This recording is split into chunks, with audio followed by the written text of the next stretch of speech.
Өнөөдөр та бүхэндээ 2019 онд нээлттэй хийсэн Joker гэх гэмт хэрэг драм Триллер төрлийн киног ярьж өгөхөөр бэлтгэлээ. Киноны маань үйл явдал Готэм хотод эхэлдэг бөгөөд Артур Фликийг компанийн офис дээр ажилдаа бэлдэж байгааг харуулдаг. Артур алиалагч учраас нүрээ будаж байна. Тэрээр толон дөөргөө хараад амандаа 2-3 хийж дээш доош муншиг гад ганц нүлс хацрыг нь даган урсдаг. Хэсэг хугацааны дараа бид түүнийг годомжинд бүжиглэж байгааг харах бөгөөд түүнийг ажилд авсан дэлгүүрийг сурчиж байгааг олж харна. Гинэт хэдэн хүүхдүүд гарч ирээд түүний самбарыг нь булан авч цогтцгаадаг. Артур тэднийг хөөж годомжны булан руу ирэхэд тэд самбарыг Артурын толгой дээр цогж шаглаад газар усныхан дараа зодж эхэлнэ. Ажилтан дуусны дараа Артур эмчтэйгээ уулзгаар явлаа. Артур хэдэн секундын нэгэд хэрэг зүзүүл болж байгааг тайлбарлагад эмч түүнийг тэмдэглэлд бичиж байгаа эсхийг асуув. Артур дэвтрийн эмчид өгч үүнийгээ тэмдэглэлийн дэвтэр болгон ашигладаг байсан ч stand up comedy карьер хийж байгаа учраас хошигнлын өдрийн тэмдэглэл болгон ашигладаг болсон гэж хэлдэг. Энэ чуудсуудыг үлгэж үзээд миний их хөл миний амьдралаас илүү утга учиртай болно гэж найдаж байна гэсэн сэтгэл дундуур үгсийг олж харна. Энэ ч өдрийн тэмдэглэлийг Артур буцаан өгч түүнээс уулзалтанд ирэхэд ямар санагдаж байгааг асуухад Артур эмнэлэгт үжигдэхдээ илүү дээрээс ингэж хэлээд өөрөөнийхөө хаалгыг толгоогоор өмөрөж яснаа санав. Тэрээр эмчээс эмээ нэмж чадах эсийг нь асуухад аль хэдийн 7 мэргэлж байгааг хэлдэгч Артур дахиж муухай зүйл мэдрахийг хүсэхгүй байгаагаа хэлдэг. Эмчилгээ дууссаны дараа Артур автобусанд суудаг.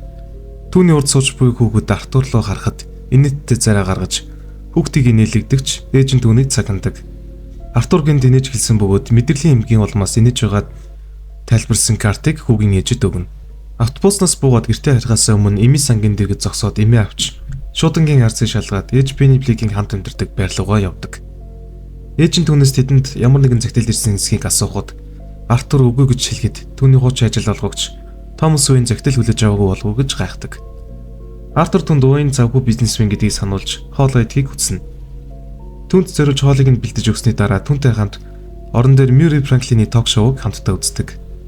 Артур зүудэлж хэлдэг бөгөөд өөрийгөө Франклины хүмүүсийн дунд төсөөлж хөтлөгч түүнийг босоод өөрийгөө танилцуулахыг хүсэв. Артур өөрийгөө танилцуулж түнд ээжигээ хэрхэн халамжилтыг хэлэхэд Франклин түүнийг өндөлж тайзан дээр өрнө. Артур түн бүрийн алга ташил таалагдж тайзан дээр хөдлөгч Франклины хажууд ирэхэд тэр Артур шиг үгүйтэй болохын тулд шоу алдар нэрээр орхих болно гэж хэлээд дараа нь тэд тэрвэрлдэг. Бодит байдал дээр Артур энэ зүудэндээ инэмсэглэнэ. Маргааш нь Артур ажил дээрээ байх ба түүний бие хөгөрсөн байхыг харж болно. Түүний ажлын газрын хүн Рэндал Артур руу артж ирэхэд Артур зодуулсан тухайгаа хэлдэг ба үүнийг сонсон Рэндал Артурт буу бэлгэлдэг.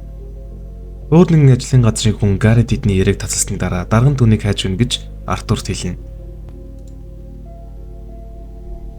Артур түүний ажлын өрөөнд уулзгаар очоод түүнийг алга болж тэмдгийг нь буцааж өгөөгүй гэж гомдолдог.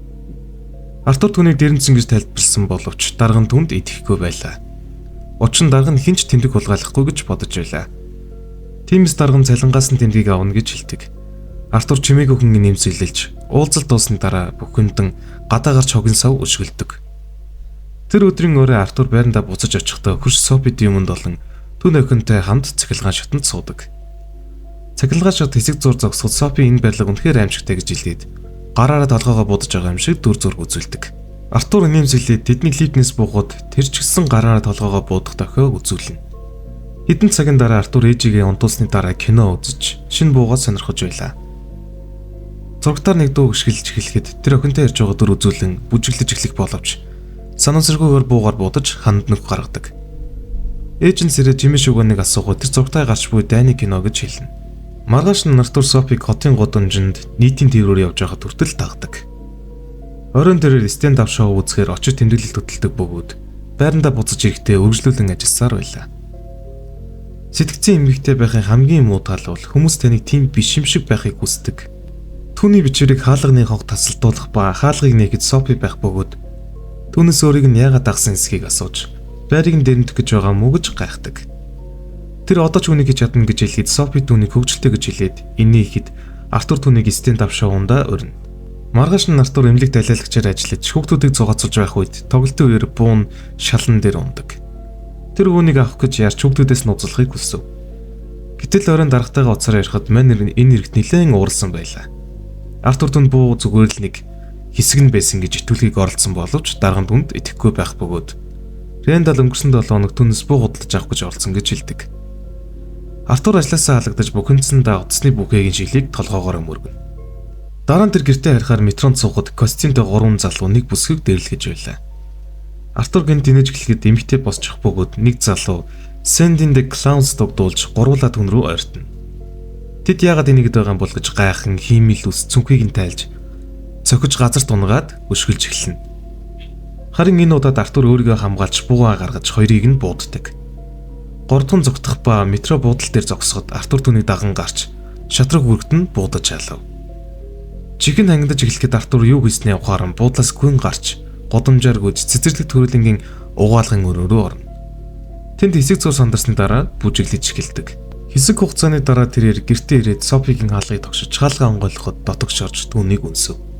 Хаалга тэдний араас хагдаж тэд хамтдаа шөнийг өнгөрөөдөг. Маргааш нь Артур бүх зүйлээ авахаар ажлын байрандаа очиход метронд алиадагч 3 залууг буудсан тухай мэдээг хамт ажиллагчид нь ярилцахыг сонсдог. Тэд бас түнд өрдөг сэтгэлийн үгсийг хэлхийг оролддог бөгөөд Рэндал хоёр нүр гаргах нь Артурыг бухимдуулсан тул тэрээр гинт хэрэг үлдсэн буу түүний буу байсан гэж хүн бүртэлдэг. Артур явахын өмнө ханын цагийг цохиход шалан дээр унж өвдөрдөг. Гарч явахдаа энийхээ бүү март гэсэн тэмдгийг хараад битгий нэмцгэл болгон хувиргадаг. Гэртээ буцаж ирээд сүүлийн хідэн эмээ уусны дараа Артур ээжтэйгээ хамт зогт үзнэ. Алагдсан хүмүүс түүний компани ажилчдээсэн тул Томс Уэйн хөвлөлд гарчээ. Хөдлөгч түүнээс хотын баячуудын эсрэг шин сэтгэлгээний талаар асуухад Уэйн түүнийг засахын тулд хотын даргын сонгуульд нэр дэвших бодолтой байгаагаа хэлсэн бөгөөд алуурчны талаар асуухад тэрээр аливлагчийн баг зүснэ нь утга учиртай гэж хэлв. Нүрээр нуухыг хүссэн хулчгаар тэрээр амьдралдаа юу ч хийдэггүй бүх хүмүүсийг алиалагчиж боддог тухайга хэлдэг. Хэдэн өдрийн дараа Артур эмчтэйгээ дахин уулзсан. Тэрээр эцэст нь өөрөөр байгаа юм шиг санагдаж хүмүүс үнийг анзаарч эхэлсэн гэж хэлхийг оролдсон ч тэр түүний яриаг тасалж засгийн газар санхүүжилтэд тансан тул энэ бол тэдний сүүлчийн уулзалт гэдгийг хэлнэ. Им авахын тулд хинтээ ярилцах ёстой юу гэж асуухад энэ чуучлалтгүйгээс өөр хэлэх үг олдохгүй байлаа. Шөнийн цагаар Артур бааранд тайзны ар зогсож танилцуулах ээлжийг хүлээж байв. Софи олон нийтийн дунд түүнийг үзэхээр ижсэн байдаг. Цаг нь болоход тэр тайзан дээр гараад өөрийн ирэхгүй инээж эцэст нь дэвтэрнээс хідэн хошигдлон уужиж амжсан ч түүний цаг дуусдаг. Шоу дуусны дараа тэр Софигийн хамт баарнаас гарч хамтдаа алхаж байхдаа сонин аллагын тухай мэдээгээр алиалагчийн царай гаргасныг олж харсан нь түүнд таалагддаг. Ялангуяа Софи алиалагчийг Баатар гэж хэлэх үед хажуугаар нь машин өнгөрөхөд Артур алиалагчийн баг зүүсэн хүмүүс байгааг анзаарчээ. Софитэй оройн хоол идсэний дараа тэрээр гэртээ ирэхэд ээж нь зургатны өмнө унтсан байх ба түүний цэрээгээ доорондоо оруулахад тэр өрөөнд орохоос өмнө шин загтал бичсэн гэж хэлв. Артур загтлыг шүүрэн авч уншихаар шийдэж түүнийг Уэйний хууль бус хүү болохыг олж мэдсэн нь түүнийг Пенни дууралгад хүргэнэ. Маргааш нь Артур галтыг нь сонин уншиж байтал Уэйний зургийг олж урж аваад дэвтэртээ хадгалав. Хэсэг хугацааны дараа тэрээр цэцэрлэг залуу Брюс Уэйний тоглож буй Уэйний гаршаар зочлоно. Артур төгөж ирээд түүнд ид жидээ үзүүлж эхлэхэд хүүхэд таалга руу төгөж очисон ч Брюс тэмчиг сэтгэл төрүүлсэнгүй. Артур нэрийг нь асуусны дараа хаалгаар гараад Брюсийн аманд хуруугаа гэж инээмсэглүүлв. Тэдний яриаг Альфред гинт таслан Брюсийг олдуулж цагдаа дуудана гэж занал хийлэв. Артур түнд өөрийн Пеннигийн хүү бөгөөд ноён Уэйнтэй уулзах хүсэж байна. Учир нь тэр бүх зүйлийг мэднэ гэхэд Альфред хариуд нь ээж чинь төрөлдсөн байна гэж хэлээд түүнийш олон инэв. Ууралсан Артур дахин хаалгаар орж түүнийг боох гэж оролцсон ч Брюсийг хараад түүнийг орхив. Орой гэртээ ирэхэд дөрөвний эмчнэр ээжийг нэмлэг түргэж байгааг олж харан түргэн тулцамжийн тэргэнд суун түнтэй хамт явна. Хэдэн цагийн дараа Артур эмнэлгийн гадаа хүлээж байтал 2 цагтаа иржээ. Тэд Пеннийг цус харах үед түүнтэй ярилцаж байсан бөгөөд Артурыг метроны алгын талаар байцаахыг хүсэж байлаа. Эмнэлгийн өрөөнд Софи түүнтэй хамт байлаа. Түүнийг явсны дараа Артур зургатаар Франклин шоунд оролцсон өөрийг нь харуулan шоолж байгааг хараад түүнд гомддог. Хожим түүнийг байрандаа буцаж ирэхэд Уэйн тэднийг алиалагчид дуудсан солж хүмүүс алиалагчийн маск зүү жүүмэн дэгдэж байгааг телевизийн мэдээгээр харуулжээ. Артур эдгээр эсэргүүцлийн жагсаалд нэгтгэж шийдэж тэнд очихдоо цагдаа нар болон энгийн иргэдийн хоорондох цодооныг далимдуулан Уэйний байгаа кинод ядарт нууцаар нэвтрэнэ. Тэрээр ажилтны дөрөв тунцыг толгаалan өмсөж үзүүрийн танхимд нэвтэрч Уэйнийг ажиглан кино үзнэ. Өрөөнөөс гарахад Артур түүнийг даагаж угаалгын өрөө рүү орж Пеннигийн талаар түүнээс асуув. Уэйн түүнийг галзуу байсан бөгөөд тэр түүнд хизээч хүрч байгаагүй ба Артурыг өргөж авсан гэж хэлдэг. Артур түнд итгэхгүй уурлаж өөрийн ирэхгүй нэж эхлэхэд Уэйн явахаас өмнө түүний цогтөг. Артур байндаа буцаж ирэхдээ цагдааны доотлогыг үл тоож хөргөчөндөө хонно. Маргааш нь түн Франклины продакшнаас уцтаж шоунд оролцохыг асуухад дуртаяа зөвшөөрөв. Дараа нь тэр автобусанд суугаад архаа муулсан эмнэлэг рүү явж жижигхэн материалыг асуув. Бичиг хэргийн ажилтан түүний сэтгцэн өвчтэй байсныг баталж түүний гомдоосон боловч Артурт файлыг өгөөгүй тул Артур хулгайлж нуудаж байхдаа гүйлгэн уншдаг. Энэ файл нь Артурыг үрчилж авсан Penny Wayne гэж худлаа ярьж байсныг баталж Артурыг хүчирхийлэгч найз залуутай хамт өсгсөн бөгөөд дараа нь баримтлагдсныг олж мэддэг. Энэ мэдээнд үнэхээр богинодсон Артур гэртээ буцаж ирээд Софигийн орон сууцнд мэдэгдэлгүйгээр оров. Софи түүнийг хараад айж түүнээс явахыг хүсэх ба Артур хамтдаа өнгөрүүлсэн цагийг дурсан санахад энэ бүхэн түүний төсөөлөлд байсныг олж мэддэг. Маргааш нь Penny дээр очиод түүний амьдрал эмгэнэлт биш харин инэдмийн кино гэж хэлээд дэрээр бүтээж хөнөөдөг. Дараа нь Артур гэртээ шоунд бэлдэж байна. Хийх гэж байгаа зүйлээ далгажуулаад үсээ ногооноор будаж нүүр будалтаа хийж игсэн ч хаалганы хонх дуурав. Артур хаач хүрэн авч өмдөндөө нууж хаалгыг онгойлголоо. Хаалгыг онгойлгоход Penny-гийн үглийг сонсоод түн дээр очихоор ирсэн Gary Randall 2 байв. Цагдаа нар алиалагчдыг байцааж байгааг мэдээд Артурд буу өгсөн Randall санаа зовж байлаа. Артур түүнийг хаачаар хатгаж цохиж авав. Gary сандарч явахыг хүсэхэд Артур түнд сайн ханддаг цорын ганц хүн байсан тул түүний гомдохгүйгээр түүнийг явуулав. Шинэ костюмтай болсныхаа дараа Артур шоунд оролцохоор явхад түүний гудамжнаас цагдаа нар олжээ. Тэрээр зогтож алиалагч маск зүүлсэн жагсаалд орцох хүмүүсээр дүүрсэн метронд оров. Цагдаа нар түүнийг хөөж метро руу ороход Артур нэг залуугаас алиалагчийн маскыг нь хулгайлж зодон үсгдэг. Энэ бүх төөрөгдөл дунд цагдаа нар санамсаргүйгээр энгийн иргэний буудсан тул метро буудал дээр зогсоход бүгд офицерууд руу дайрдаг. Хэсэг хугацааны дараа Артур студид очино. Хувцас солих өрөөнд хүлээж байтал Франклин түүнийг шалга гаргаж цэвэрхэн үзүүлбэр үзүүлэхийг хүсв. Артур зөвшөөрч алиалагчийн нөр будалд нь улс төр биш гэдгийг амлаж түүнийг мөн Жокер гэж танилцуулахыг хүсжээ. Удалгүй түүнийг тайзан дээр өрхөд тэр бүжиглэж гарч ирдэг. Тэрээр адах зүйлгүй тул метроны алуурчин гэдгийг хүлээн зөвшөөрнө.